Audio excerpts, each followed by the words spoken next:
All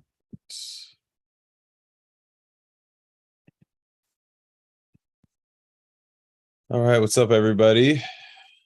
Raider Nation, back again, a little daytime stream. Gonna have Matt Fallon joining me in just a sec. And yeah, gonna talk about the Cardinals game coming up. And I'm sure Matt, I've kind of voiced all my complaints about what I saw on Sunday. I've voiced a lot of them, but I'm sure Matt hasn't really had the outlet to do so soon. So I'm sure he's gonna have some fresh complaints on Derek Carr. So I can't wait to hear those. And as always, man, make sure you guys click like. It helps the video big time when you guys do that. And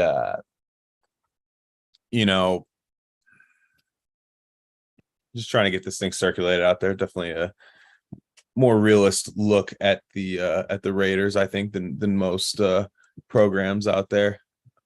So I'm not really trying to hate on anybody else's stuff, but I like to think that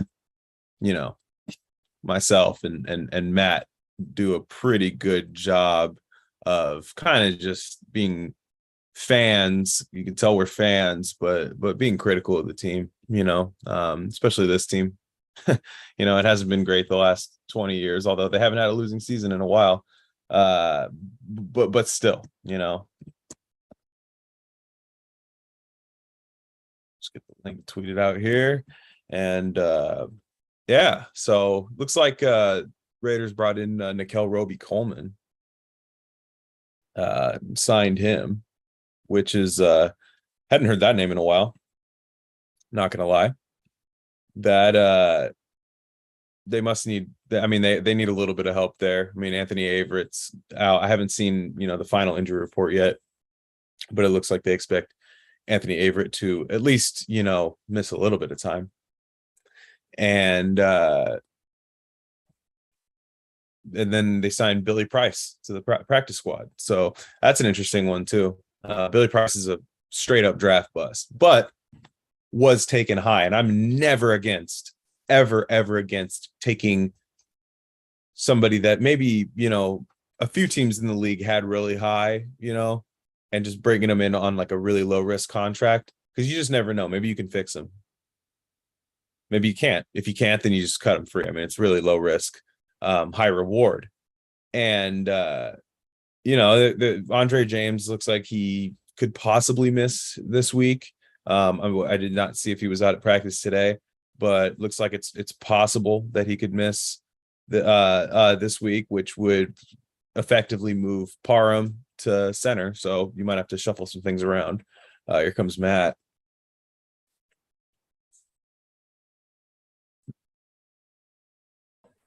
What's up, man? Hey, what's up? Nothing, man. Just ready to rock. So I got to ask you, how are you? I got my complaints out earlier a few days ago. So lay it on me. How'd you feel week one? Like taking the family down there and stuff. Like, I think I was a little more like, Oh, you were there. That's right. You were there. Yeah, I think like a little more like emotional and pissed off like in the moment, because watching it from where we were sitting, we were about like maybe like on the 40-yard line, Raiders side, second deck. You could see just like a lot of like opportunities that got ended up turning. It's one thing to miss an opportunity, like hey, he overthrew Adams, like big deal. It's one thing to overthrow a guy, or hey, you missed an open guy. Right. It's different when you like are going down. It's 10-3 going into halftime. Like I'm like, okay, I'm okay with it. Get 3 here, 10-6, and then you throw a pick to Tranquil. I think got the first pick to Waller. Yeah, and it all of a sudden you're going into half down 17-3. Like things like that, where the mistakes turned into points for the Chargers, or like took points off the board for the Raiders and gave points to the Chargers. So like the problem with this picks to me, and I'm not going to say like, I think anybody with a brain can say that most of the fault for that game goes on the quarterback position. Oh, yeah. I will say like the offensive line didn't look great, but it wasn't as bad as 6 sacks would say. Like the pocket presence just wasn't there. No. And then the defense early on was very leaky. Like the defense before, if Keenan Allen didn't go out, the Chargers would have beat us by 20 points. I think so too. So, like as much as I want to say the defense really stepped it up in the second half, like they lost their best offensive player. So it's tough. I think number one, that Derek Carr made 3 brutal mistakes where my big problem with it was like, I don't mind him going to Adams on that deep ball, but throw it far enough to where Adams has 2 steps. He's the only guy that can get it. And if you miss him, it was first down. Yeah. Like, it was first down and you were driving like to tie the game. So then it happens again. There was just a bunch of brutal mistakes. And the fact that they were still in it was crazy. Like they're driving down 14 and McDaniels runs that weird 20-yard deep freaking reverse throw to Adams. Like you were on the 35-yard line, like you're driving, like run it up the middle. It's 2nd and 1. So like the play calling was a little suspect, but like after watching the all 22, the game plan was not all that bad. They made brutal mistakes. The execution was bad. So I'm not like I'm not ready to say they're going to be like 8 and 9, you know. I think they have some drastic needs. But every team in the NFL this weekend, besides maybe Kansas City and Buffalo were the 2 teams that you're like, those are good football teams. The rest of the league, everybody struggled. I mean, you look at some of these teams that were supposed to be just like, according to, you know, ESPN and NFL Network, like the Broncos were supposed to just boat race the Seahawks out of the stadium. They lost. You know, you look at like even the Chargers. The Chargers didn't look unbeatable. You had a team turn the ball over 4 times. You had a team get sacked 6 times, and they almost beat you. Right. No, so I'm with you. Yeah. And I think like you're looking at week 1 where the team didn't get a preseason. That's the part that like I understand people don't want to get hurt. Yeah. But in a new system with new players, I thought that the starters should have played a couple series. And you could tell that they didn't. Like early on in that game, you could see like, okay, Adams and Carr, like he had 12 catches. They were just about like a half a second off. Like there was a couple throws to Adams early on where he probably could have got 10 to 15 more yards if the timing was right. And it's not all on Carr. It's, you know, there's a connection that is brand new for him. I mean, they played at Fresno State, but that's 10 years ago. So I think that the problems that they had on Sunday are like fixable to an extent where you're not going to win very many games where you turn the ball over 3 times. You're not going to win very many games where you get sacked 6 times. They're also not none on the other side either. You know, I mean, they probably, I mean, I don't want to say they should have won because it would have been a miracle if they won. But realistically, they were at the 40 with a 2nd and 2. Yeah. And they drop into a 7-step drop both plays, like on 3rd down and 4th down. Yeah. And I was just confused by that. I'm like, Jacobs was shredding them. Hand the ball to Jacobs twice, get the 1st down, and then you have the 2-minute warning. If you score, you win. Like that's what I mean, they should have ran the ball twice right there, in my opinion. But it's all it's all moot, you know, and we're not gonna. I don't think that you're gonna win every game. Like last year, you and I had some of these talks after losses. We lost to the Giants the day my son was born, and probably the worst game I've seen the freaking Raiders play in 2 years against a horrible team. And they end up winning 4 in a row after that. So I'm not banking on them, you know, beating every team. They need to beat the shit out of the Cardinals. That is not a good 100%. Football team. No, that's not a good football team. So. Right. So a couple things. Now I think in my opinion, I kind of said this on the stream, but I felt like towards the end, I thought I saw some long developing plays where they didn't. You had 3 minutes or something like that. 3 minutes to go up and down the field. You had plenty of time. I mean, you had plenty of time stoppages. You can run whatever play you want. And realistically, you want to kind of milk the clock on that drive. Like you kind of want to. Eventually, you have to get first downs, but you're gonna want to just take some 3-4 yard gains. And part of that's on Carr. Part of that's on McDaniels. To me, that is just both of them. Where I felt like both of them were trying to make a statement about the Raiders in the West rather than just beat the Chargers, where I felt like Derek Carr was trying to outplay Justin Herbert rather than the Chargers defense. That's what I was going to say. Beat the defense. I've seen some Raider fans say, like, oh, Herbert would have made that throw. Well, yeah, no shit. That's why he's better than Derek Carr. Yeah, I mean, one of the best 3 quarterbacks in football. Yeah. We don't have Justin Herbert. Mhm. However, Derek Carr can win you a football game. We talked about this many times, and I'm hard on the guy because it's 10 years of not winning a playoff game. However, with the team they have this year, you're going to see when they lose, it's going to come down to the quarterback position. Like, yes, the defense gave up 24 points, but that second half they kept them in the game. No, I have no complaints about the defense. The only problem with the defense, in my opinion, is when they started getting pressure on the edges, I would have done some kind of middle linebacker blitz, would have done some kind of like more blitzing up the middle. However, they played very well. They tackled very well. Yeah, they were quick. They looked quick. Even the plays that they gave up, big plays, it's like they were usually in the right position. They just like, I think, can't remember who posted. Somebody posted a couple different videos. They were like trying to guess instead of just staying in their spot a couple times. Totally. And Abram, he continues to do that, but instead of just playing your role. And I think that's probably the coaches are going to probably get in everybody's head, Carr included, this week about just do your job. Like Jacobs, okay? Like he's running, he's got a wide open hole. Well, he tries to do a cutback and slips. Well, you have 7 points if you just keep running straight. Yeah. So there's just little things, and they had so many little things happen that if one of those little things out of the 30 went right, they win the game by 3 points. So is it panic mode? No. Is it frustrating? Yes, it's frustrating. But like at the same time, they're not going to sweep the Chargers. They're not going to sweep the Chiefs. They most likely won't sweep the Broncos. I would expect a 3-3 record there. And it's frustrating to lose those games where you feel like when you leave the stadium, you're like, holy shit, we could have scored 40, but we scored 19. Yeah.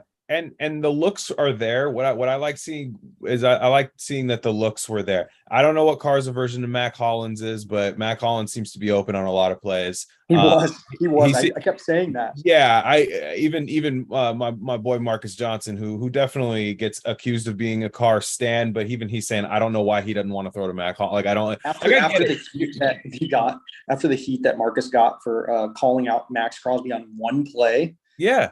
Which I'm sorry. You like even those guys, like you saw Mac and Bosa change games. I'm not saying Crosby had a bad game, but like you can't put Crosby in that category quite yet. I think he's great. I think he's well worth his money. And you got to finish the play every once in a while. He wasn't going against a good tackle. No, you have to finish the play every once in a while. Like, yes, Herbert's elusive, but get him on the ground.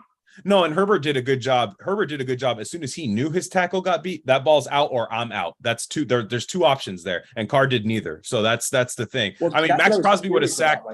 He would have sacked Derek Carr 3 times at least yesterday. Well, that's what I was curious about, though. Like at the end of the game, you've been getting sacked the entire game, so it's 4th and 5.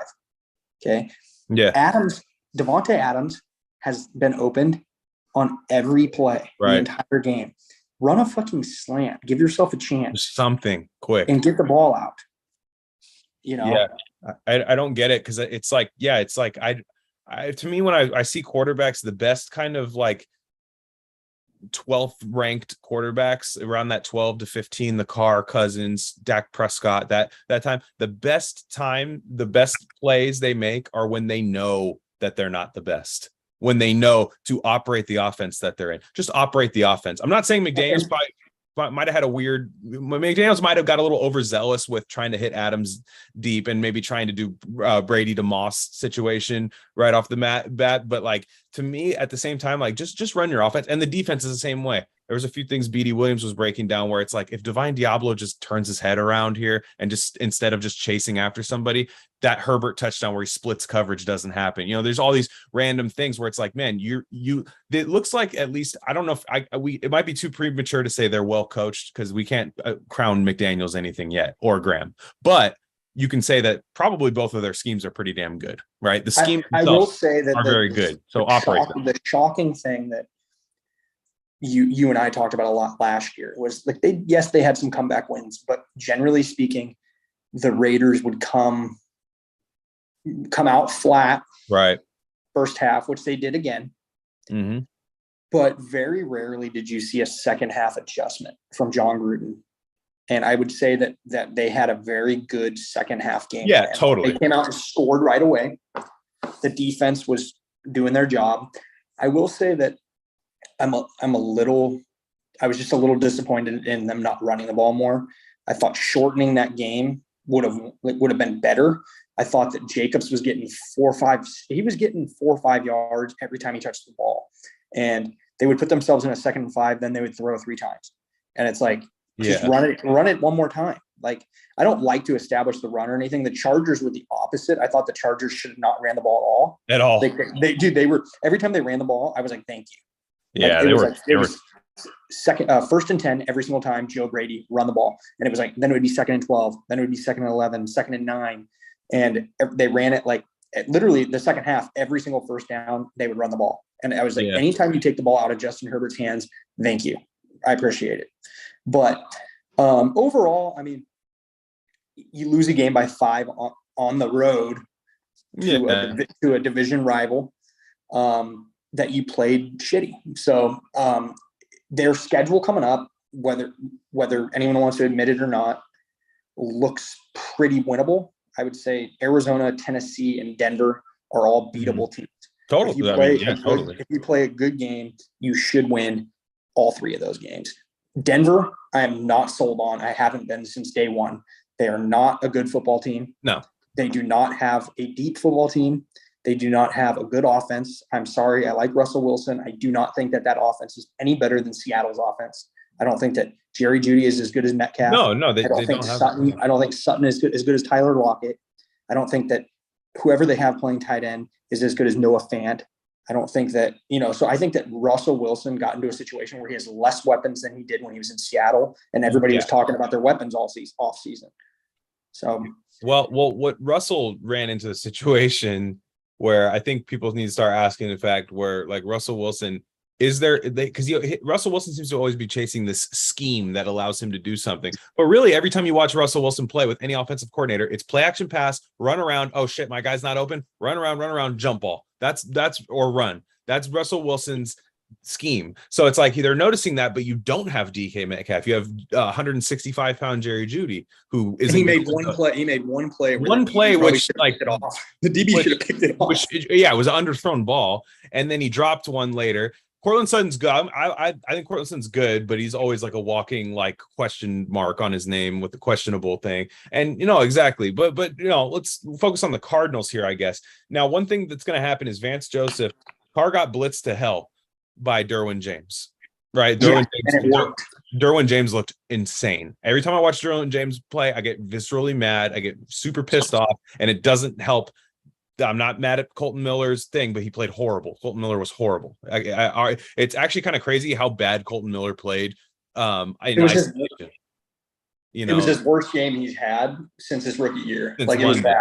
He was getting like pushed back like 3-4 yards, dude, like every play.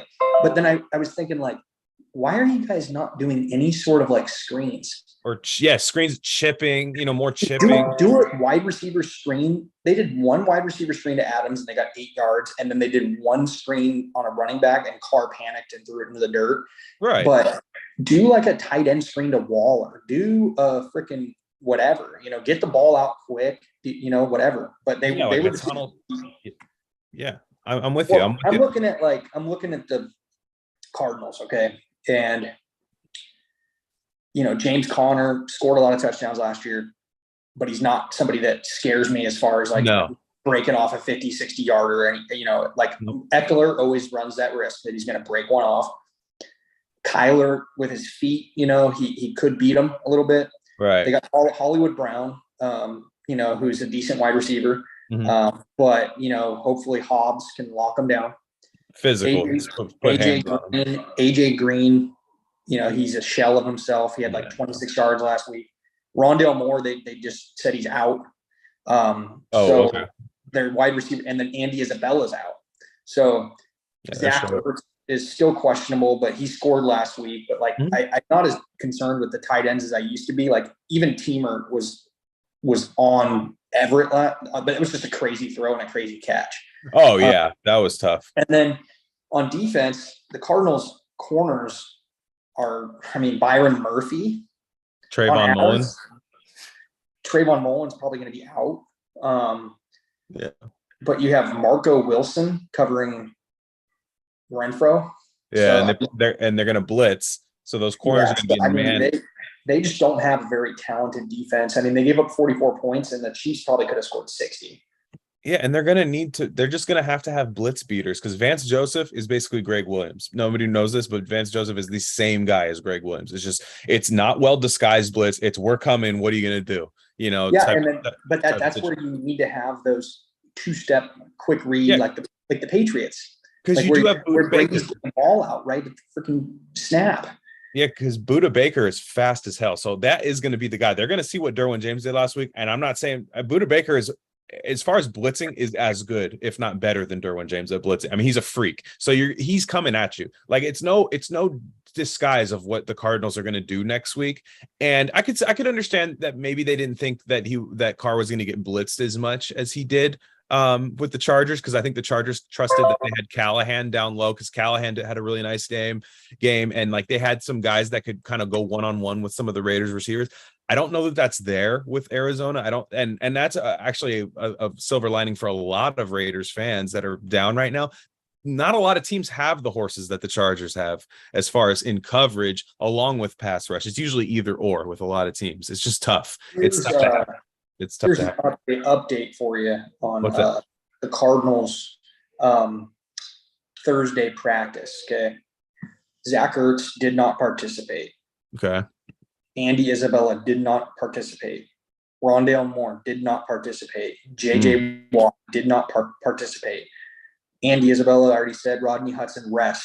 So, they're thin. The Raiders are going to be missing a few guys too. My biggest concern is the communication between Parham and Carr, because I think James is going to be out this week. That might cause some issues.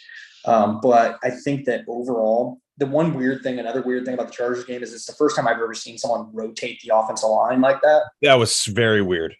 And it's weird because like the guys that were playing good got taken out, and then Parham was great. Like that guy needs to play every snap. And then at right tackle, I don't care who it is, Munford or Illuminor, but they need to play every snap. Right, because it's not a basketball team. It's like you're not keeping them, well, it's not the defensive line. Like you're not keeping them fresh, like whatever.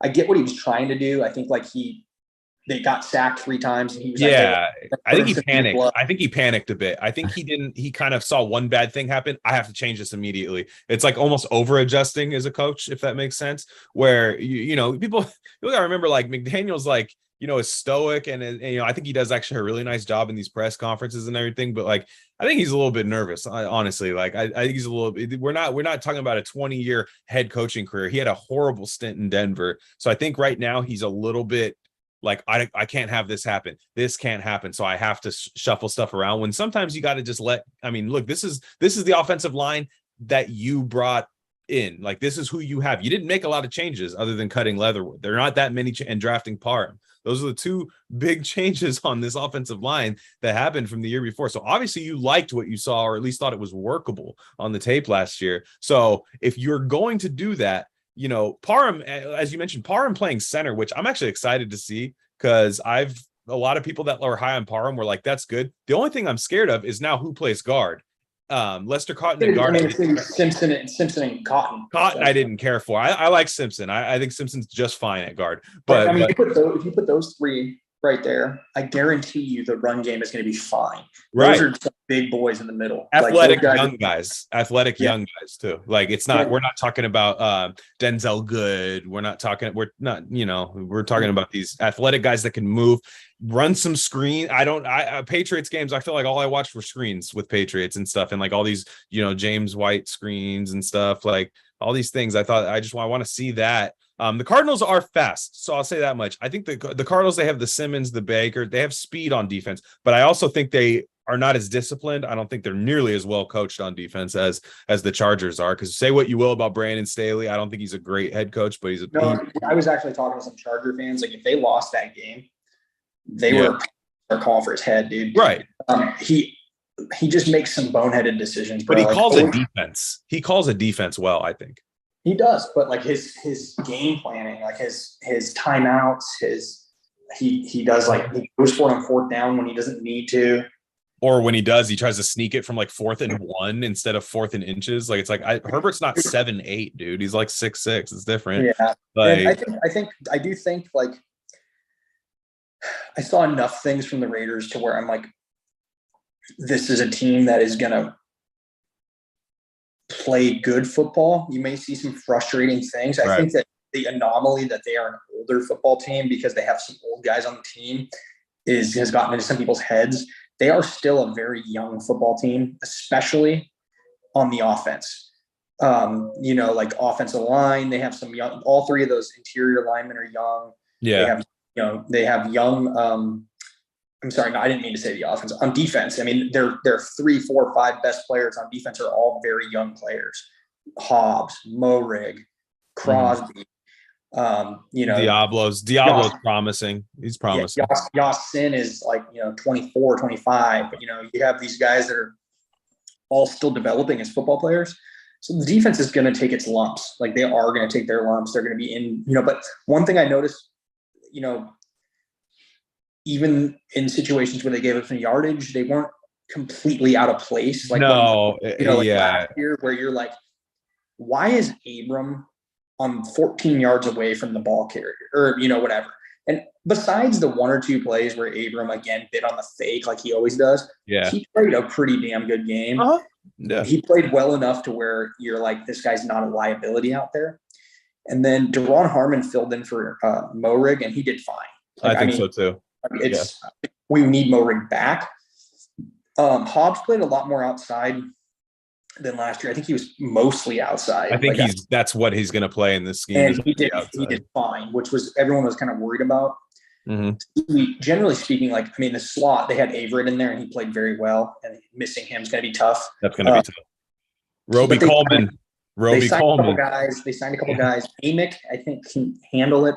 I mean, he's kind of sucked his whole career, but they put him outside when Gruden was there a lot, like covering outside wide receivers. He's a slot guy, 100%. Like he can't do it outside. He's not twitchy enough.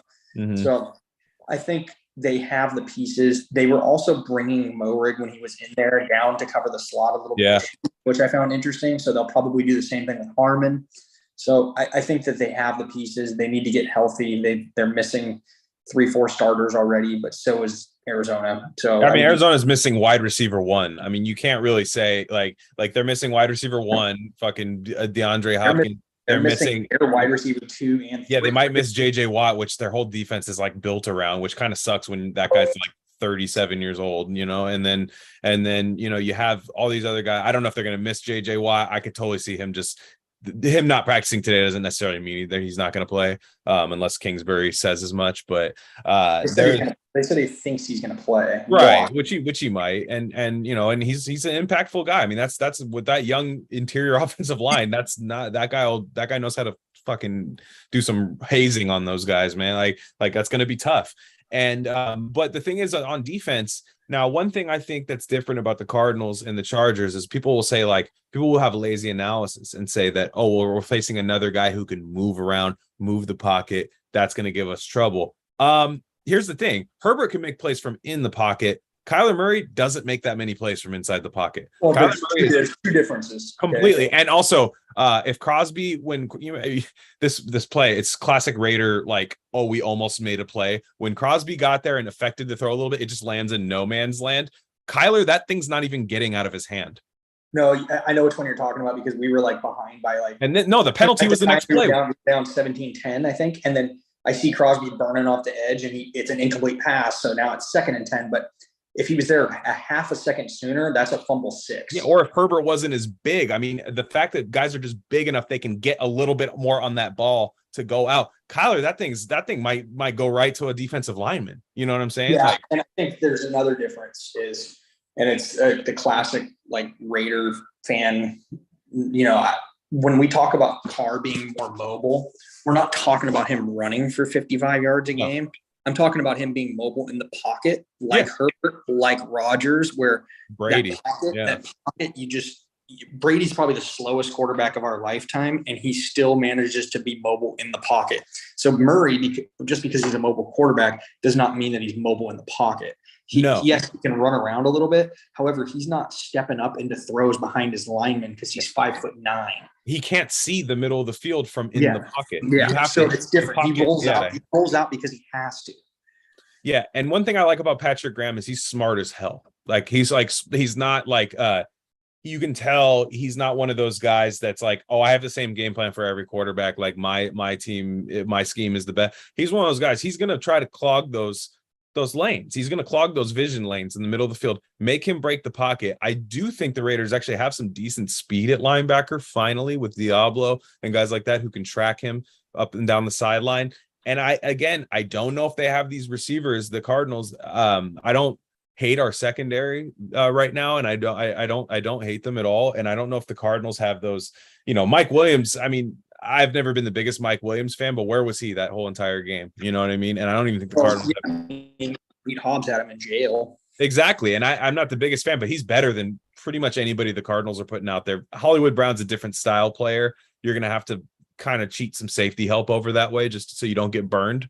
But other than that, I mean, the thing is, Keenan Allen had a couple broken plays where he gained like a couple really like 25-yarder and they had like a 15-yarder. But overall, the corners played well. It's Hollywood Brown, and then if Rondale Moore and Andy Isabella are out, it's AJ Green as the number 2. Exactly.